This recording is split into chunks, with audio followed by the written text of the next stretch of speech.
Hi guys, today I'm going to read to you a poem. I hope you like it. Okay. Power. Living in the earth deposits of our history, today a backhoe divulged out of a crumbling flank of earth, one bottle, amber, perfect, 100-year-old, cure for fever or melancholy, a tonic. We're living on this earth in the winters of this climate. Today I was reading about Marie Curie. She must have known she suffered from radiation sickness, her body bombarded for years by the element she had purified. Seems she denied to the end the source of cataracts on her eyes. The cracked and suppurating skin of her finger ends, till she could no longer hold a test tube or a pencil. She died a famous woman, denying her wounds. Denying her wounds came from the same source as her power. 1974.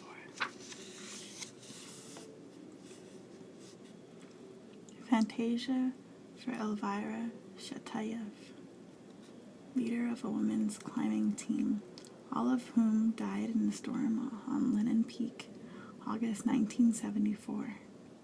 Later, Shatayev's husband found and buried the bodies. The cold felt cold until our blood grew colder. Then the wind died down and we slept. If in this sleep I speak, it's with a voice no longer personal. I want to say with voices. When the wind tore our breath from us at last, we had no need for words. For months, for years, each one of us had felt her own yes, growing inside her, slowly forming, as she stood at windows, waited for trains, mended her rucksack, combed her hair. What were we to learn was simply what we had up here, as out of all words, that yes gathered its forces, fused itself, and only just in time to meet a no of no degrees, the black hole, sucking the world in. I feel you climbing toward me, your cleated boot soles leaving their geometric bite, colossally embossed on microscopic crystals, as when I trailed you in the Caucasus. Now I am further ahead than either of us dreamed anyone would be. I have become the white snow packed like asphalt by the wind, the women I love, lightly flung against the mountain. That blue sky, our frozen eyes, unribboned through the storm. We could have stitched that blueness together like a quilt. You come, I know this, with your love, your loss, strapped to your body with your tape recorder, camera, ice pick against advisement, to give us burial in the snow and in your mind, while my body lies out there, flashing like a prism into your eyes. How could you sleep? You climbed here for yourself. We climbed for ourselves.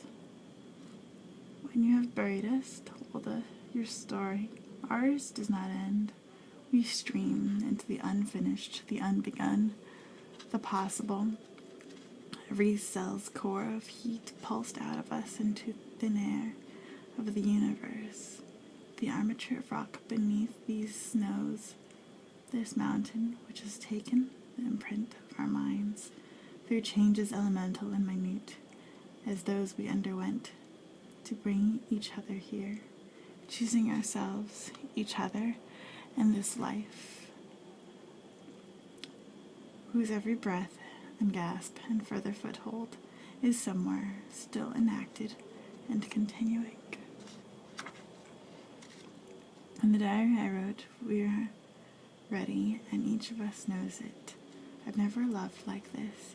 I've never seen with my own forces so taken up and shared and given back. After the long training, the early sieges are moving almost effortlessly in our love. In the diary, as the wind began to tear at the tents over us, I wrote, "We know now we have always been in danger, down in our own separateness, and up here together. But till now we had not touched our strength." In the diary torn from my fingers, I had written, "What does love mean? What does it mean to survive? A cable of blue fire ropes our bodies burning together in the snow. We will not live to settle for less. We have dreamt of this all our lives." One last one. This is called Origins and History of Consciousness.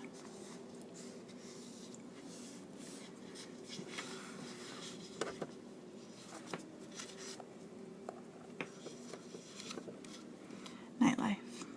Letters, journals, bourbon sloshed in the glass, poems crucified on the wall, dissected, their bird wings severed like trophies. No one lives in this room without living through some crisis. No one lives in this room without confronting the whiteness of the wall, behind the poems, planks of books, photographs of dead heroines, without contemplating last and late the true nature of poetry, the drive to connect, the dream of a common language. Thinking of lovers, their blind faith, their experienced crucifixions, my envy is not simple. I have dreamed of going to bed as walking into clear water ringed by a snowy wood, white as cold sheets, thinking, "I'll freeze in there." My bare feet are numbed already by the snow, but the water is mild, and I sink and float like a warm amphibious animal that has broken the net, has run through fields of snow, leaving no print. This water washes off the scent. You are clear now. Of the hunter, the trapper, the wardens of the mind. Yet the warm animal dreams on of another animal swimming underneath the snow-flecked surface of the pool, and wakes and sleeps again. No one sleeps in this room without the dream of a common language.